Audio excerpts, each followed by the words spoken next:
जी जी हमारी जोजा के घूंघट के ऊपर सिर्फ नवाब साहब का हक है। नवाब साहब हुन कल्ले हमारी नहीं, तुसी भी घूंघट कट के फिरा करोगे। ये तो देखिए अली मुमताज साहब, आप चुप करके बैठे हुए हैं। ये कोई बात तो नहीं है, मोहल्लेदारी में अब इस तरह गुंडागर्दी होगी। बेटा नवाब, तुम इसी तरह बाज आओगे। ये तो कोई अच्छी बात नहीं है। मोहल्लेदारी की लड़ाई में आप गनमैन या कोई गार्ड लेके आ जाएं। अगर आप मर्द के बच्चे हैं तो खुद मैदान में आए। गनमैन के सहारे तो कोई भी तुर्रम खान बन जाता है। सर जी ऑर्डर करो, पाड़ पूड़ दिया है सिर। ये देखे अली मियाँ, ये हमें आसावी तौर पे कमजोर कर रहे हैं।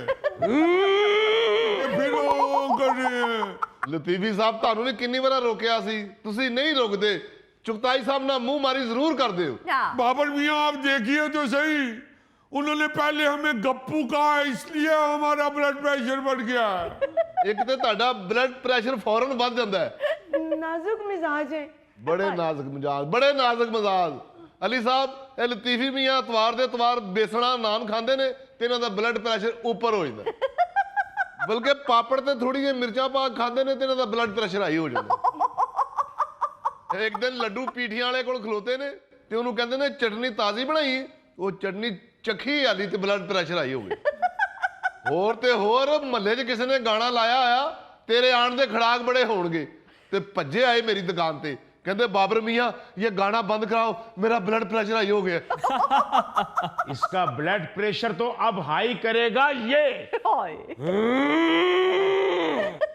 अरे इनका तो अपना ब्लड प्रेशर हाई है। काश आप हैदराबाद दक्कन में होते। ये करना चाहिए तुम। हैदराबाद में हमारे दादा के फक्की के बागात थे। लो उन्होंने दादे दे फक्की दे भी बाग सन। उनके बागात की अपनी जड़ी बूटियों से फक्की तैयार की जाती थी।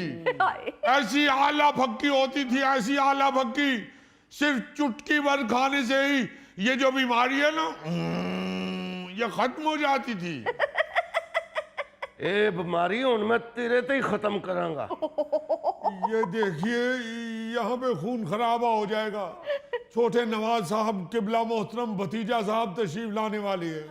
अगर उनके सामने इन्होंने इस तरह की बदतमीजी कर दी उनके चचा मोहतरम के साथ, तो क्या होगा, क्या होगा? आप यकीन मानिए, अगर उनका खून जोश मार जाए तो जितनी देर तक खून बहाए ना, वो आराम से नहीं बैठते। अरे बट साहब, मकान बेच दियो तो महला बदल लीए।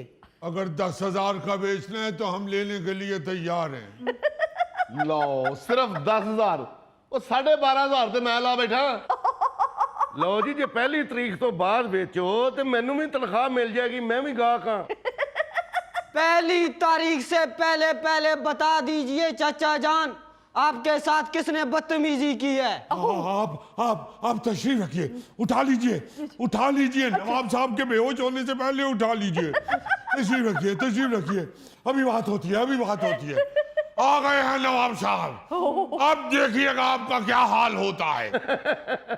इसने किसी का क्या हाल करना है, इसका तो अपना कोई हाल नहीं।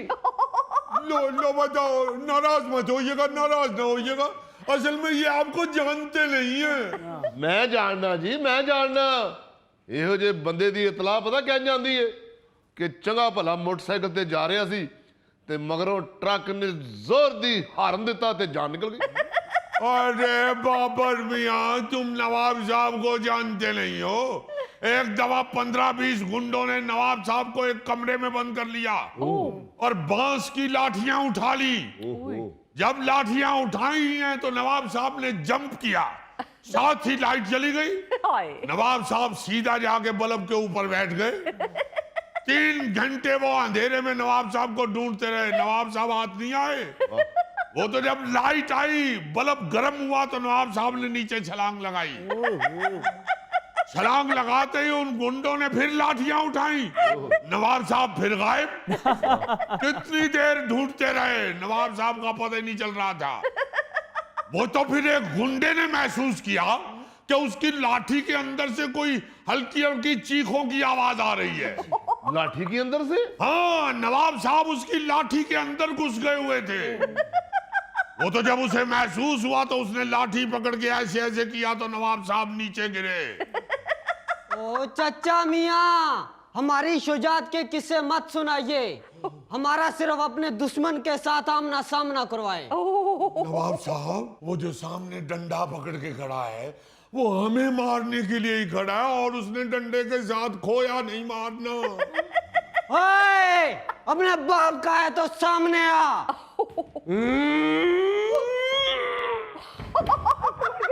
नवाब शिकार हो गया, नवाब कत्ल हो गया। Police police police. नाज़रीन, इसके साथ ही हम लेते हैं एक ब्रेक, मिलते हैं ब्रेक के बाद। अखीर तो पता लगता जी दूल्हे दे पिंडे ते सिर्फ निकर रह गई है। अरे दुल्हन लेके जा रही है।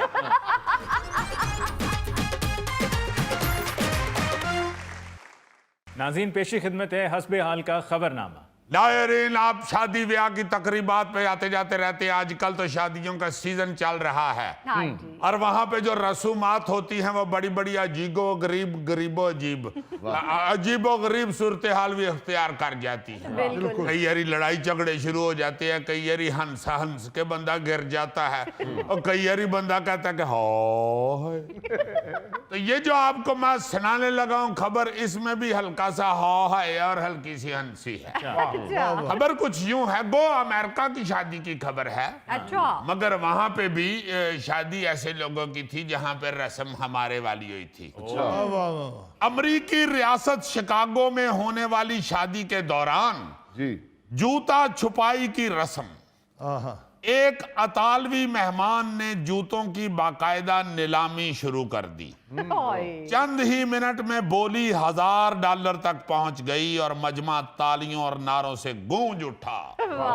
वीडियो वायरल हो गई। ये मेहमान उनका अपना था जिसने नीलामी कर दी? जी जी, शादी पे आया हुआ था एक अतालवी मेहमान और उसका ये बिजनेस था। अच्छा। वो पहले ही ऑलरेडी नीलामी का ही काम शाम कहीं करता था। तो वो जूता छुपाई की रस्म हो रही थी। तो वो लड़के को कहते हैं ना जी कि कितने पैसे दोगे जी जूती देन दे। उन्हें कहा 1 मिनट ठहर जाओ, उन्हें नीलामी शुरू कर लेने। वो लाड़े ने बेचारे ने को 50-100 दे के जान से डालनी सी। उन्हें बोली शुरू की थी तो $1000 तक पहुंचाती। ये अतालवी मेहमान जिस तरह सदा लगा रहा है उस वीडियो में, जी जी। जूतों की नीलामी जिस तरह उसने शुरू की है, ऐसे बंदे को गर्मियों में तरबूज के ट्रक पे खड़ा कर दिया जाए तो आधे को घंटे के अंदर अंदर सारा ट्रक बेच के फारग हो जाता है। उसने देखो कैसा मुनफरद आइडिया सोचा है। वैसे तो दूल्हा सोच रहा होगा बेचारा के होने बस कुछ ना कुछ ले दे के काम मुकाएंगे, मगर क्या अच्छी नीलामी उसने की कि जो अपना दूल्हा था उसका खुशी से मुंह लाल हो गया। मैं तो ये सोच रहा था कि शुक्र है उसने जूतों तक की नीलामी को महदूद रखा है, वरना जुती के बाद उन्हें किधरे शेरवानी नहीं लवा ली। अब शेरवानी भी नीलाम होगी, अब दूल्हे का कुर्ता नीलाम होगा, अब दूल्हे का पजामा नीलाम होगा, अब दूल्हे की पग नीलाम होगी। अखीर तो पता लगता जी दूल्हे के पिंडे ते सिर्फ निकर रह गई है। अरे दुल्हन लेके जा रही है। वैसे आइडिया अच्छा है कि दूल्हा डब्बे च अपनी जुत्ती नाल लेके जावे, दूसरी उथे अपनी जुत्ती नीलाम कर दे ते अब डब्बे वाली जुत्ती पा के ते घर आ जावे।